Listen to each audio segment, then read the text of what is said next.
મિત્રો આપણે અત્યારે હળવદ લક્ષ્મીનારાયણ મંદિર લક્ષ્મીનારાયણ ચોક ખાતે આવી ગયા છીએ।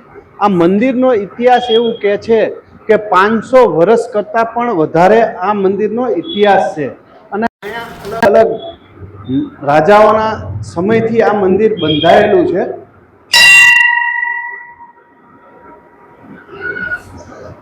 અહીંયા આપણી સાથે વર્ષોથી પેઢી દર પેઢી જે પૂજા કરે છે એ દીપક દાસજી મહારાજ પણ મારી સાથે છે।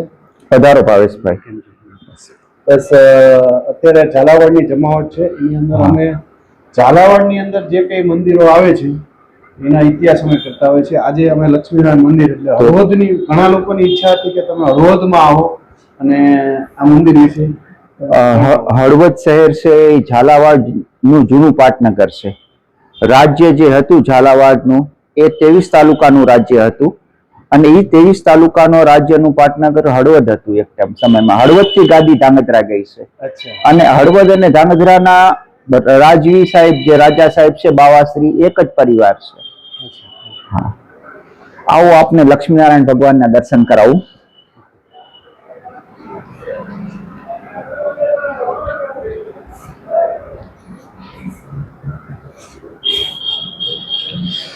આજે જે કઈ લોકો તમારી ઈચ્છા લક્ષ્મીનારાયણ મંદિરની હતી હળવદ ખાતે, તો હું આજે ત્યાં આવી ગયો છું અને આપણી સાથે મહારાજજી પણ છે અને કહેવાય છે કે આનો ઇતિહાસ કેટલા વર્ષ જૂનો હશે।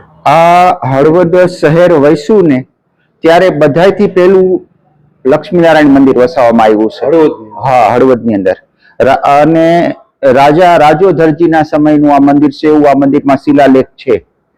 એ પછી બાવાશ્રી ઘનશ્યામસિંહજી મહારાજે આનો જીર્ણોદ્ધાર કરાવ્યો હતો અને એ પછી અમારા ગુરુદેવ શ્રી રામબાલકદાસજી મહારાજે આ મંદિરનો જીર્ણોદ્ધાર કરાવ્યો હતો।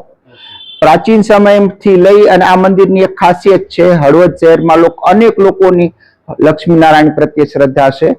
આમ તો મુખ્ય રીતે અહીં અનેક મહાદેવના મંદિર છે, એની બિલકુલ મધ્યમાં આ લક્ષ્મીનારાયણનું મંદિર છે। હળવદ શહેરની બિલકુલ મધ્યમાં લોકો આને હૃદયની સંજ્ઞા આપે છે અને જેમ હૃદય વગર 3 સેકન્ડ પણ ન જીવી શકાય, હૃદય બંધ થઈ જાય, તો હળવદમાં ઘણા લોકો એવા પણ છે જે લક્ષ્મીનારાયણના દર્શન કર્યા વિના પાણી પણ પીતા નથી।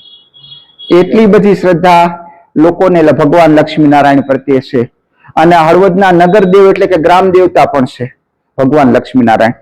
આપ અહીં જોશો તો અહીં જે વિગ્રહ છે વચમાં છે ભગવાન લક્ષ્મીનારાયણ છે સજોડે, આ બાજુ જે છે ભગવાન મુરલીધર એટલે કે કૃષ્ણ ભગવાન છે અને સાથે રાધાજી નથી, એમના 2 સખા છે મનસુખ અને સુદામા, એટલે મિત્રોની સાથે ભગવાન છે।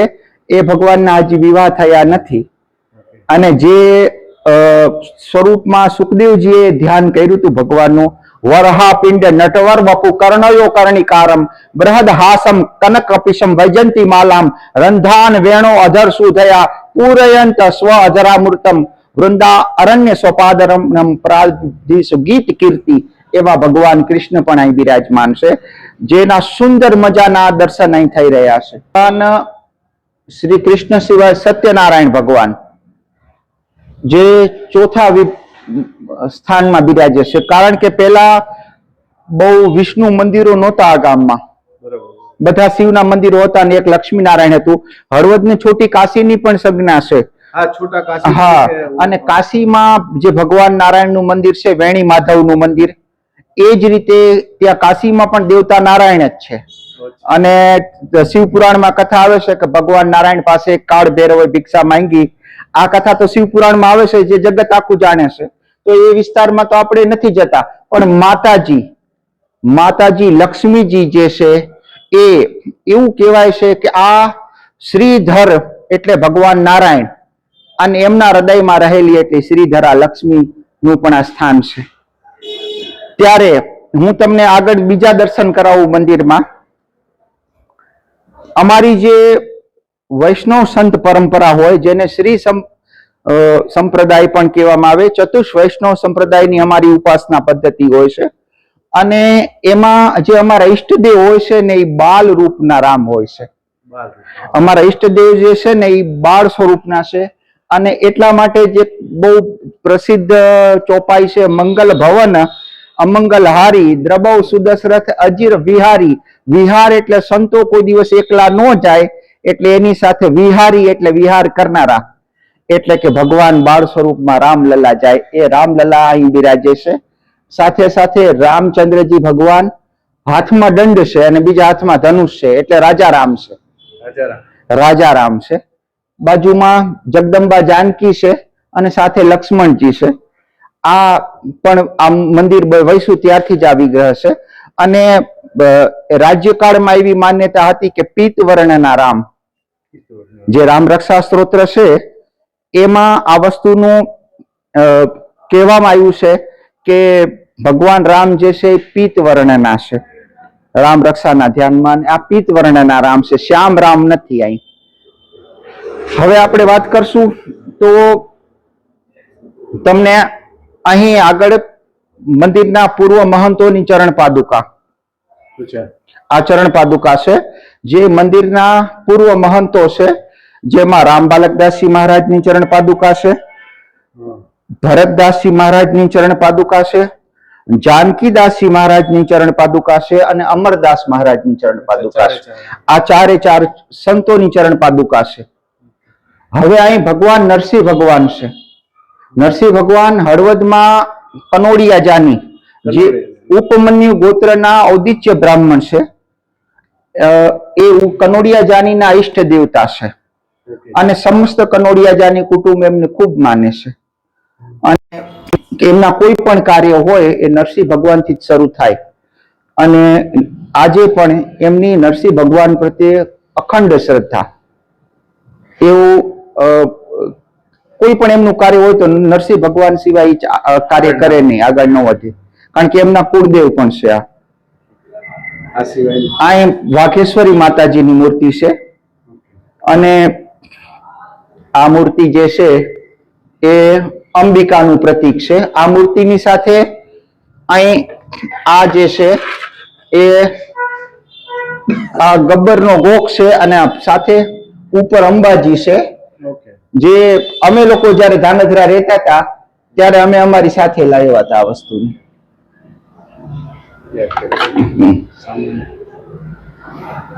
આપણે અહીં હનુમાનજી મહારાજ છે અને હનુમાનજી મહારાજના દર્શન કરાવો. સુંદર મજાના સામે હનુમાનજી મહારાજ છે અને બહુ સુંદર હનુમાનજી મહારાજ છે. આમની પણ એક ખાસિયત છે કે આમની પાસે ગદા નથી. ગદા નથી. એટલે નોર્મલી આપણે જોતા હોઈએ છીએ મેક્સિમમ તમે જોજો મંદિર હોય તો ગદા સાથે જ હોય. હા, પણ બે હાથ જે છે એમાં એક હાથ જે છે એને રામ મુદ્રા કહેવામાં આવે છે. આ જે હૃદય ઉપર હનુમાનજીનો હાથ છે એ મુદ્રા છે. આપણા શાસ્ત્રોમાં મુદ્રાઓનું એમાંથી આ રામ મુદ્રા છે. અને બીજો હાથ જે ઉપર છે ને અભયદાન છે. અભયદાન છે ભક્તોને. હા, અને આપણે હનુમાન ચાલીસામાં આવે ને કે ઓર દેવતા ચિતન વધારાઈ હનુમંત સે સર્વ સુખ કરે, તો જયારે બીજા દેવતાઓ ન સાંભળે ત્યારે હનુમાનજી ભક્તોને અભયદાન આપે છે, એનું વચન છે આ. હા, અહીં આપણે આ બળિયા બાપા છે. આ ભીમસેનના પુત્ર છે અને ભગવાન કૃષ્ણ દ્વારા આમની ઉપાસના કરવાનું વિધાન છે. અને આમને રાજસ્થાનમાં ખાટુ શ્યામ શ્રી શ્યામ પણ કહે છે. અને અહીં આપણે આ બાજુ ઝાલાવાડમાં બળિયા બાપા પૂજાય છે. હમણાં અમે શીતળા માતાના દર્શન તમે બહુ સરસ કરાવ્યા. હા,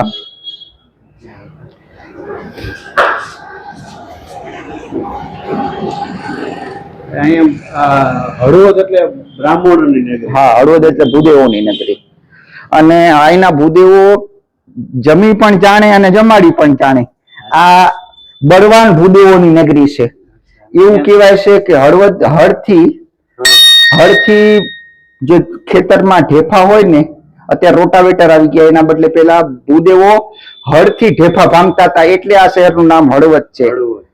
આ એક માન્યતા છે. બીજી માન્યતા એવી પણ છે કે એ હળવદ નગરી જે છે ને એ હળ જેવા આકારની છે, એટલે પણ આનું નામ હળવદ છે. અને ત્રીજી માન્યતા એવી છે કે ભગવાન કૃષ્ણના નામ ઉપરથી આ નગરીનું નામ હળવદ નામ આપવામાં આવ્યું છે. હવે અહીં ભગવાન છે એ લક્ષ્મીનારાયણ મહાદેવ છે.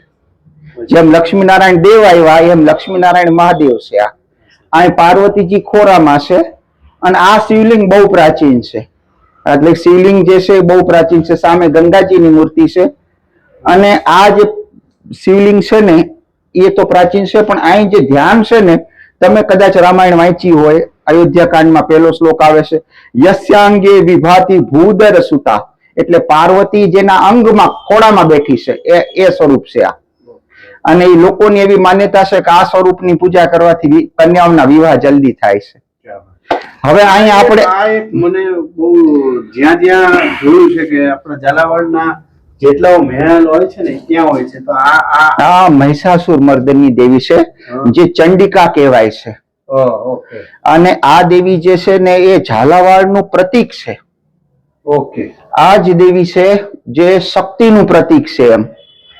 અને આને ભદ્રકાળી કહેવાય છે. એવું કહેવાય છે કે આ દેવી જે છે એ મહિષાસુરનો વધ કરી અને ત્યાં કાશીની પાસે વિંધ્યાચલ પર્વત ઉપર જે રીતે દેવી ભાગવતમાં કથા આવે, અને એવી જ રીતે યસ્યા પ્રભાવતુલમ ભગવાન અનંતો બ્રહ્મા હરસ્વ નહીં વક્ત બલમ મલમ ચ સા ચંડિકા અખિલ વિશ્વ પરિપાલનાય નાસાય ચાશુભ ભયસ્ય મતિમ કરોતુ, લોકોના ભયને હરનારી છે.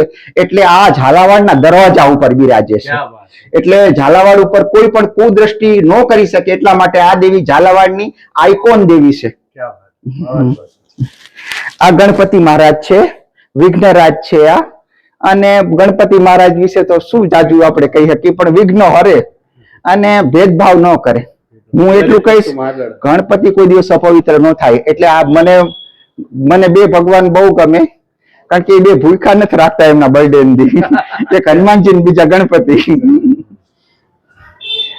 હવે આપણે અત્યારે આ બધી જ વસ્તુ દરેક ભગવાન વિશે જાણી અને ઝાલાવાડ જમાવટની અંદર અમે દરેક ભગવાનનો એટલા માટે ઇતિહાસ દેખાડી છે કે અત્યારની જે બાપુ પેઢી છે ને એ ધીરે ધીરે મંદિરે આવવાનું બંધ થઈ ગયું છે. ચલો મંદિરે આવવાનું ભલે બંધ થઈ ગયું હોય, પણ જે મા બાપને સંસ્કારો આપવાના હોય તો એના વિશે મારે બે શબ્દ લોકોને કેવું છે. પરિસ્થિતિ મેં જેમની પાસેથી પ્રેરણા લીધી એ અમારા ગુરુદેવ, ફોટો દેખાડો, શ્રી રામ બાલકદાસજી યોગેશ્વર મહારાજ, જે હળવદ લક્ષ્મીનારાયણના પૂર્વ મહંત પણ હતા અને બહુ જાણીતા, આખા ભારતના જાણીતા રામાયણી હતા. અને એવું કહેવાય છે કે આમને 1000 જેટલી રામાયણ કરી અને મોટા મોટા શાસ્ત્રાર્થ જીતા. અને એમની રામાયણ મેં ખોલી, એમની રામાયણ એક દિવસ મેં ખોલી અને એમને એક જ ચોપાઈ લખી હતી, મનક્રમ વચન છાંડી ચતુરાઈ ભજત કૃપા કરીએ રખુરાઈ. એટલે તમે જેટલી ચતુરતા ઓછી વાપરો ને જીવનમાં, એટલી ભગવાનની સહાયતા તમને વધારે ને વધારે મળતું જાય છે. આજે જે સમસ્યા શું થઈ ગઈ છે કે માણસો એક તો ધર્મ ધ્યાનમાં બહુ ધ્યાન જ નથી. સંસ્કારોના યક્ષ પ્રશ્ન ઉભા થયા છે. મહાભારતમાં તમે જો તો યક્ષ પ્રશ્ન છેલ્લો હતો અને અત્યારે પહેલો છે. મહાભારતમાં ધર્મરાજાને યક્ષ પ્રશ્ન પૂછાણો હતો, પણ બધાથી છેલ્લો પૂછાણો હતો. અને અત્યારે યક્ષ પ્રશ્ન પહેલો છે કે લોકોમાં સંસ્કાર નથી. બીજી વસ્તુ એ છે કે ધર્મ શું છે એની જાણકારી જ નથી. ધ્રુવ ધાર્યતિ ઇતિ ધર્મ, ધર્મ તો ધારણ કરવાની વસ્તુ છે. આજકાલ શું છે કે ધર્મ ધારણ કરાવવાની ટ્રાય થાય છે, પોતે ધારણ નથી કરવો. અને જે વસ્તુ તમને જો રામાયણ પ્રમાણે હું કહું ને તો હું તો એટલું જ કહીશ કે રામ જે છે ને એ જાણવાની વસ્તુ છે. રામ એ કેવલ પ્રેમ પિયાર અને પ્રેમની વસ્તુ છે. હવે એ રામ કોણ છે? તો રામ તો કે છે કે આદિ સમયમાં હતા. રામથી પહેલા રામ હતા. રામ અવતાર થયો એ પહેલા રામ હતા. અને રામ તો આદિ અનાદિ સ્વરૂપમાં હતા. અને એ પછી આ જે રામ છે એક અવતારના સ્વરૂપમાં આવ્યા. અને પછી એ જ રામ કૃષ્ણ થયા. એ જ રામ જયારે રામ નહોતા ત્યારે પરશુરામ હતા. અને પરશુરામ પહેલા શિવ હતા. અને એથી પણ પ્રાચીન જે છે ને એ ભારતમાં તો કહેવાય છે કે આની કોઈ વર્ણન નથી થઈ શકે એવું.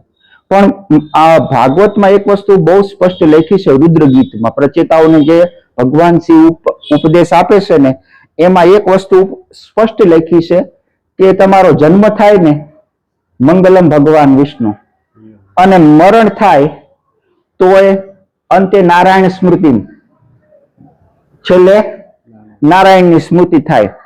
અને પછી જો કોઈ વિધિ કરાવવાની થાય તો પાછું નારાયણનું જ નામ આવે, નારાયણ બલિ થાય, પિતૃ તરીકે નારાયણ થાય. તો જીવનમાં ભગવાન શિવ આ જ કહે છે પ્રચેતાઓને કે જો જીવનમાં પહેલાથી લઈને છેલ્લા સુધી નારાયણ જ છે તો તું પછી પહેલાથી જ નારાયણનું અનુસંધાન કરને. બસ તો આ જ આનો ઉપદેશ છે એમ. અને જ્યાં સુધી લોકો આજકાલ સંસ્કાર ભૂલતા જાય છે અને કલ્ચર તરફ, વેસ્ટર્ન કલ્ચર તરફ વધારે આકર્ષાઈ રહ્યા છે, એ કદાચ મારા ખ્યાલથી આગળ જઈને ભવિષ્યમાં ભારતીય સંસ્કૃતિની જાળવણી માટે, કારણ કે આ તો પવિત્ર ઋષિમુનિઓની પરંપરા છે, આપણે બધા 7 ઋષિઓના સંતાન છીએ, તો આપણામાં કંઈક તો એ હોવું જોઈએ, કંઈક તો હોવું જોઈએ. જેમ ભગવાન કૃષ્ણ પણ કહે છે ને કે શુદ્ર હૃદય દૌર્બલ્યમ, તારા હૃદયની નબળાઈઓને છોડી દે. કિમ તપિમ પરમ તપ, તું પરમ તપસ્વીઓની સંતાન છે. તો જો આપણે બધા તપસ્વીઓની સંતાન હોય તો આપણે આપણા મૂળ ધર્મનું પાલન કરવું જોઈએ. અને સ્વધર્મ નિધનમ શ્રેયમ પરધર્મો ભયાવહ, આમ કહી અને વિશેષ તો શું કહું, ભગવાન બધાનું કલ્યાણ કરે. હવેશભાઈ, અહીંયા બધા દર્શન કરવા ક્યારેક ક્યારેક આવતા હોય છે લગ્ન પ્રસંગ, ઈ શું છે? આ ભગવાન લક્ષ્મીનારાયણના દર્શન કરી અને વિવાહ કરવા જવાનો રિવાજ છે. ખાસ કરીને બ્રાહ્મણ કુળમાં તો, અને પછી બધા એમને અનુસરે, કારણ કે બ્રાહ્મણ જે છે ધર્મનું મુખ છે, તો બ્રાહ્મણ કરે એ બધાને કરવું જોઈએ, આવું ધર્મ કહે છે. જે લક્ષ્મીનારાયણ મંદિર આવેલું છે હળવદ ખાતે, ત્યાં બ્રાહ્મણો જ પહેલા લગ્ન કરવા જતા, એટલે ત્યારે કોઈ મુહૂર્ત સચવાયું ન સચવાયું પણ લક્ષ્મી મહારાજ ત્યાં આવી જાય અને દર્શન કરીને જાય એટલે મનનો સંતોષ થઈ જાય ને લગભગ ક્યાંય કોઈ વિઘ્ન આવે નહીં. અને અત્યારના પૂરતું પણ હાલની અંદર પણ બ્રાહ્મણ તો આવે જ છે, સાથે સાથે અન્ય સમાજ પણ, બધા અન્ય સમાજ પણ આવે છે. અને બહુ જ મોટી આસ્થા છે અહીંયા. ફક્ત એટલું ને એટલું છે કે તમારા માટે જ હું અહીંયા આવ્યો છું, કે વારંવાર લોકોએ મને ફોન કરેલા, અને હળવદના લોકોને કહું છું કે ઘણા બધા એવા લોકો છે કે આ મંદિર વિશે જાણવા માંગે છે, તો આ વિડીયો જો તમારી પાસે પહોંચે તરત જ તમારા મિત્ર વર્ગને તમે પહોંચાડજો.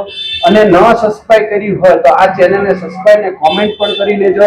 અને કોમેન્ટની અંદર તમારા જો કોઈ કાર્ય થયા હોય આ મંદિરની અંદર તો એ કોમેન્ટની અંદર જરૂર લખજો, જેથી કરીને કોઈ પણ પ્રસંગાત કોઈને પણ કોઈ તકલીફ હોય તો કઈ રીતે માનતા માહિતી શું છે તમને પૂછવું હોય તો પૂછી શકે.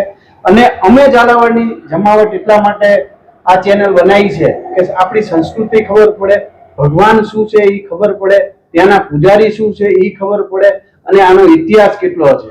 એટલે વિચાર એ કરો કે 4-4, 5-5 પેઢી આવી રીતના એક જ મંદિરની અંદર ટકતી હોય તો એનો પ્રભાવ કેટલો હોય. અને જે મંદિરની અંદર જે ભગવાનની પૂજા કરી હોય, જ્યારે એમના આપણને આશીર્વાદ કોઈ પૂજારીના મળે તો આપણું કાર્ય હંમેશા પૂરું થતું હોય છે. હું પણ બ્રાહ્મણ છું, મને ખબર છે બ્રાહ્મણની તાકાત શું છે. બ્રાહ્મણને આ સુધી કોઈ તકલીફ નહોતી પડતી, પણ હાલના સમયની અંદર બ્રાહ્મણને પણ નોકરી કરવાની જરૂર પડી છે. બાકી બ્રાહ્મણ ક્યારે ભૂખો રહ્યો નથી, આજના જમાનામાં કોઈ ભૂખો રહેતો નથી, પણ સમય સંજોગોને સાથે કામ કરવું પડે છે એટલા માટે. અને એ પણ આપણે શીખડાયું છે કે આપણે કોમ્પ્રોમાઇઝ કરતા થયા. પેલા માગતા એના કરતા આપી દેતા હતા બ્રાહ્મણોને, કોઈ કહેવું નહોતું પડતું. અને બ્રાહ્મણનું ઘર સાચવવાની જવાબદારી પટેલો, દરબારો ને બધાની હતી, ને બધા સાચવતા ને હજી પણ સાચવે છે, એમાં કોઈ ખોટું નથી.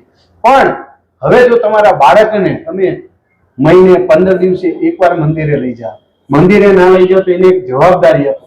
દરેક મંદિરે ગયો ત્યારે મને દરેક પૂજારીએ કીધું કે હવે બાળકને લઈને આવતા ઓછા થઈ ગયા છે, છોકરાઓ મોટા થાય તો આવતા નથી. પણ હવે તમારી ને મારી જવાબદારી છે કે મહિને એકવાર કોઈ પણ મંદિરે લઈ જાઓ, એના ઇતિહાસ વિશે આપણે જાગૃત કરો. ના કરતા હોય તો ઘરની અંદર સવારની અંદર બધી એને કરવાનું કહો, અથવા સાંજની હનુમાન ચાલીસા કરો. અને કઈ ન કરો તો મહિને કોઈ પણ મંદિરમાં જઈને હનુમાન ચાલીસા કરો, રામનું નામ લો, જે તમારા ઈષ્ટદેવ હોય પણ તમે તમારા ઈષ્ટદેવને સાથે રાખીને કામ કરજો, તમે ક્યારે પણ હેરાન નહીં થાઓ. ખૂબ ખૂબ ધન્યવાદ ભાવેશભાઈ, આપના દર્શન થયા. અને હું તો અંતમાં એક જ વાત કહીશ કે જેની અંદર ધર્મ છે એવો પુરુષને નારાયણ કહેવામાં આવે છે, અને જે એ નારાયણને અનુસરે એને લક્ષ્મી કહેવામાં આવે છે. એટલે દરેક પુરુષમાં લક્ષ્મી નારાયણનો જ વાસ છે, અને એટલે પણ વિવાહ વખતે અહીં લક્ષ્મી નારાયણનું સ્વરૂપ લઈ અને લોકો અહીં દર્શન કરવા આવે છે. જય લક્ષ્મી નારાયણ.